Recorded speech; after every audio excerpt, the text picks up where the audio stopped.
আসসালামু আলাইকুম, বিসমিল্লাহির রহমানির রহিম।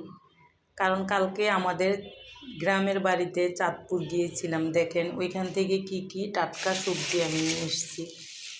কারণ আমি গ্রামের বাড়িতে গেলে আমার বেগ ভর্তি করে আমি শুধু টাটকা সবজি নিয়ে আসি, কারণ ঢাকার সবজি আমার কাছে এতটা ভালো লাগে না। এই যে দেখেন এখানে অল্প করে নিয়ে আসছি, এই যে করল্লা, এই যে কাঁচামরিচ, দেখেন কি সুন্দর একবারে টাটকা গ্রামের সবজি। এই যে দেখেন, কারণ এই ঢাকার সবজিতে অনেক সময় সার টার থাকে, এই জন্য আমি গ্রামে গেলে গ্রামে থেকে টাটকা সবজি নিয়ে আসি। দেখেন মাশাল্লাহ দেখতে কত সুন্দর। আর নিয়ে আসছি আমি এখানে যে পেঁপে, কারণ গ্রামের থেকে আনা যায় না, অনেক বেগ থেকে অনেক বাড়ি হয়ে যায়, তো এই জন্য। কারণ পেঁপেটা অনেক ওজন। এই যে দেখেন পেঁপে। আর এখানে নিয়ে আসছি আমি, এই দেখেন কাগজি লেবু এবং শসা। দেখেন কি সুন্দর শসা। আবার এখানে দেখেন কাগজি লেবু, কারণ এটা আমরা ভাতের সাথেও খাই এবং শরবত বানিয়ে আমার বাসায় খাওয়া হয় এটা। তারপরে নিয়ে আসছি এই যে দেখেন দেশি মুরগি।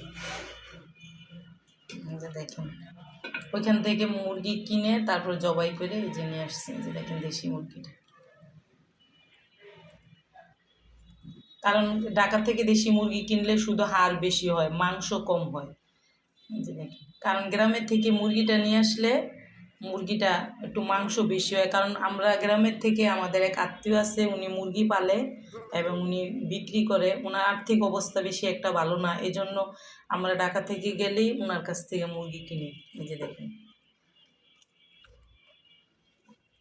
এটা বড় একটা মোরগ। এই যে এটা মুরগি এটা মোরগ। এই যে এটা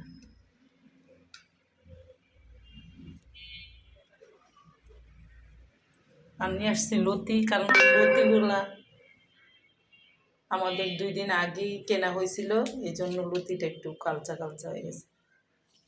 দেখেন আমার সবজিগুলো মাশাল্লাহ দেখলেই মনটা ভরে যায়। যে দেখেন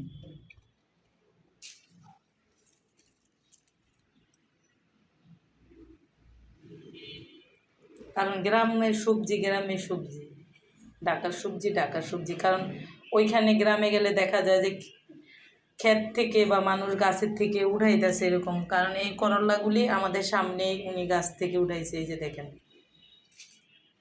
এটার পাতাটাও রয়ে গেছে। এই যে দেখেন আমাদের সামনেই গাছ থেকে উঠাইছে। আল্লাহ হাফেজ।